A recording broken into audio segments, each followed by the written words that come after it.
Welcome friends. आज हम बात करेंगे आपके एक एसबीआई की तरफ से योजना है, आपके अमृत वृष्टि एफडी योजना।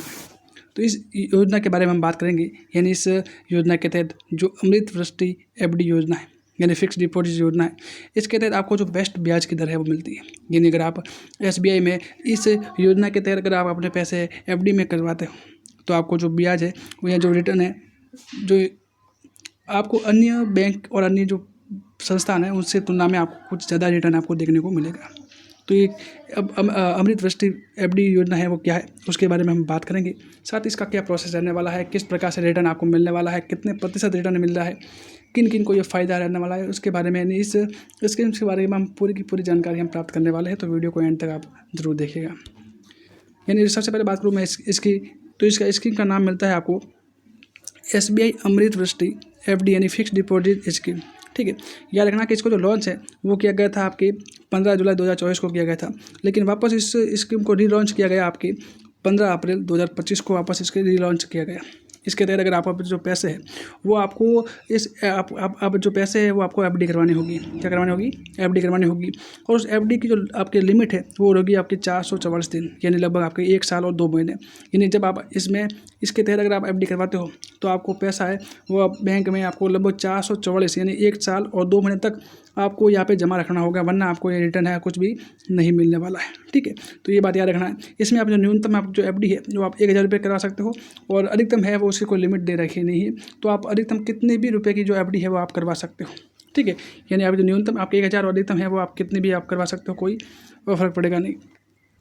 ठीक है, अगर इसमें ब्याज की दर करूँ तो सामान्य जो ब्याज की दर है वो इसमें 6.60% लगाकर 7.25% है वो आपके होगा। लेकिन एक तरह से ये भी कह सकता हूँ कि एक स्टॉक मार्केट की तरह रहेगा इसमें, जिसमें हो सकता है कि आपके समय के साथ इसमें कुछ बदलाव भी देखने को मिले। ठीक है, इसमें आपके जो 3 प्रकार की आपके जो ये दर है आपको दे रखी है, जिसमें 3 कैटेगरी है कि एक तो सामान्य व्यक्ति है जो यंगर एज में अगर आपको एफडी करवाते हो तो आपको हो सकता है कि आपको यहाँ तक का रिटर्न है आपको देखने को मिले। लेकिन उसमें भी अगर आप दूसरी कैटेगरी आती है आपके सीनियर सिटीजन कैटेगरी। अगर इस कैटेगरी अगर आप सीनियर सिटीजन है और वो अगर आपने जो एफडी करवाता है तो उसके लिए उसको रिटर्न है वो लगभग 7.10 लगाकर 7.75% तक का रिटर्न है वो आपके दिया जाएगा।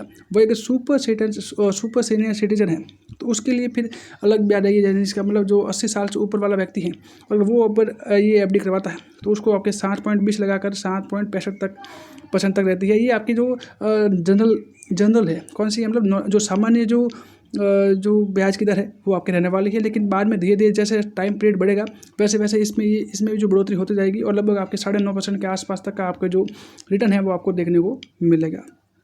ठीक है, इसकी प्री मैच्योर विड्रॉल की बात की जाए तो आपके अनुमति जो पहले आपके होगी, यानी आप जो पहले विड्रॉल आप कर सकते हो, लेकिन इस पर जो पेनल्टी है वो लागू रहेगी। ठीक है, इसके भी पर अगर आप चाहो तो आप लोन भी ले सकते हो इसमें, लेकिन आप जब आप उठाओगे तो उसमें आप जो टैक्स की जो क्राइटेरिया रहता है तो उसमें आपको उसके अकॉर्डिंग आपको टैक्स भी आपको पे करना होगा।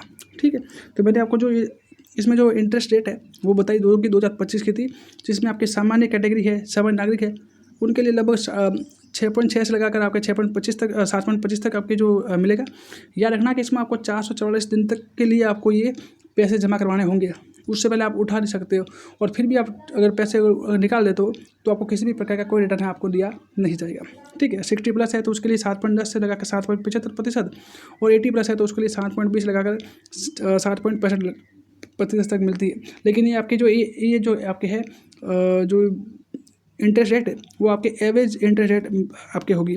ठीक है, आगे आने वाले समय में इसको ये इंटरेस्ट रेट बढ़ेगी, है ना, तो उसके बारे में भी ध्यान रखिएगा। और याद रखिएगा कि इसमें अगर आप इस स्कीम में अगर आप एफडी करवाते हो तो आपका फ़ायदा क्या होता है। तो ये होता है कि इसमें जो एक तो आपके जो ब्याज की दर है वो अन्य जो आप एफडी करवाते हो उनसे आपको ज़्यादा मिलेगी। ठीक है, इसके अलावा मतलब आपको जो ब्याज है वो थोड़ा ज़्यादा मिलेगा। ठीक है, साथ ही इसके तहत आपको जो लगभग जो जितनी आपकी एफडी करवाओगे उसके बिहाफ पर आपको लगभग जो आपकी जो आपका जो प्रिंसिपल होगा, जो आपका मूलधन होगा, उस पर लगभग आपको 85% तक आपका जो लोन है वो भी मिल जाएगा। इसमें कम से कम आप 1000 रुपये तक के निवेश भी कर सकते हो। और अगर आप ऑनलाइन की बात की जाए, यानी आप जब आवेदन करोगे तो आपको ऑनलाइन ऑफलाइन दोनों प्रकार के माध्यम से आप किसी भी प्रकार से घर बैठे आप इसमें ऑनलाइन करने की सुविधा भी आपको दे सकते हो।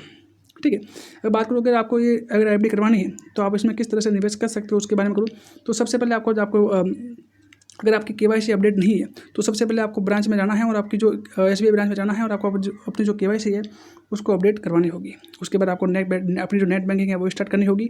स्टार्ट करने के बाद आपको जो अपनी जो फिक्स डिपॉजिट है वो आपको सबमिट करना होगा। सबमिट करने के बाद आपको कुल मिला के 444 दिन का आपके टेन्योर रहेगा, जिसमें इतने दिन तक आपको ये रखना होगा। और बाद में आप जब चाहो तब आप अपनी जो योनो एसबीआई वाला बैंक आपके ऐप है उस ऐप के माध्यम से आप अपनी जो ये उसकी जो क्या अपडेट है स्टेटस है वो आप भी टाइम टू देख सकते हो। ठीक है, और इसमें मैक्सिमम लिमिट है वो 3 करोड़ या उससे ज़्यादा भी आपकी रखी गई है, तो आप जितना चाहो आप इसमें इन्वेस्ट कर सकते हो। इसके लिए पात्रता कौन इसमें एलिजिबल है, तो एक तो सबसे पहले भी भारत का नागरिक होना चाहिए। भारत का नागरिक है वो भी इसके लिए पात्र होगा। कोई एनआरआई है वो भी इसके लिए पात्र होगा।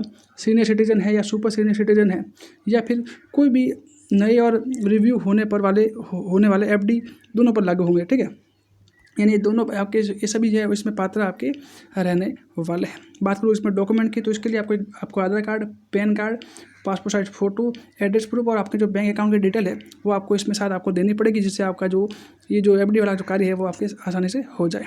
लेकिन मैंने बताया कि जो चीज़ जितनी फ़ायदेमंद होती है उसके साथ उतना ही आपका नुकसान भी रहता है। जैसे मैंने बताया कि इसकी मैंने जो रेट बताई थी वो आपकी एवरेज रेट थी। तो मैंने क्या बताया था कि आपको ये जो म्यूचुअल फंड की तरह हो रहेगा, यानी म्यूचुअल फंड की तरह रहेगा, यानी हो सकता है कि समय के साथ इसमें बढ़ जाए, हो सकता है कि आपको रिटर्न है वो कुछ थोड़ा कम भी मिले। तो इसलिए दोनों प्रकार की जो इसमें बातें आपको देखने को मिलेगी। यानी इसका मतलब क्या हुआ कि इसका जब सबसे बड़ा नुकसान तो ये है कि 444 दिन तक आपको इसमें पैसे रखने ही होंगे। अगर आप पहले रखते हो और पहले उठा लेते हो तो फिर आपको ब्याज कोई नहीं मिलेगा। तो इसका मतलब पहला नुकसान तो ये हो गया। दूसरा है कि इसमें जो टैक्स है वो आपके लागू रहेगा, यानी जब आप वहाँ पर उठाओगे पैसे तो आपको जो आपके जो उस समय जो मार्केट पर जो आपके टैक्स रहेगा वो आपको टैक्स पे भी करना होगा। ठीक है, यानी करना रहेगा। और साथ ही मान लो कि अगर महंगाई बढ़ गई तो हो सकता है कि उसका रिटर्न है थोड़ा आपको कम भी देखने को मिलेगा। ये सारी जो बातें हैं वो इसमें इस योजना के तहत आपको देखने को मिलेगी। तो आई होप कि जितनी भी बातें हैं इस योजना से संबंधित है मैंने करने का प्रयास किया है, तो आपको अच्छे से समझ में आया होगा। अगर आया है तो वीडियो को लाइक जरूर कीजिएगा, चैनल को सब्सक्राइब भी जरूर कीजिएगा और वीडियो को शेयर भी जरूर करिएगा। इसके अलावा अगर और कुछ भी डाउट है तो आप वीडियो का कमेंट सेक्शन में कमेंट जरूर कीजिएगा, मैं उसका रिप्लाई करूँगा और आपको ये सारे जो अगर कोई डाउट है तो उसको क्लियर करने का कोशिश करूँगा। तो मिलते हैं नेक्स्ट वीडियो में, ताकि ऐसी और चैनल को सब्सक्राइब नहीं किया तो उसको भी सब्सक्राइब जरूर कीजिएगा। तो ऐसी और भी वीडियो में मिलते हैं। Bye bye.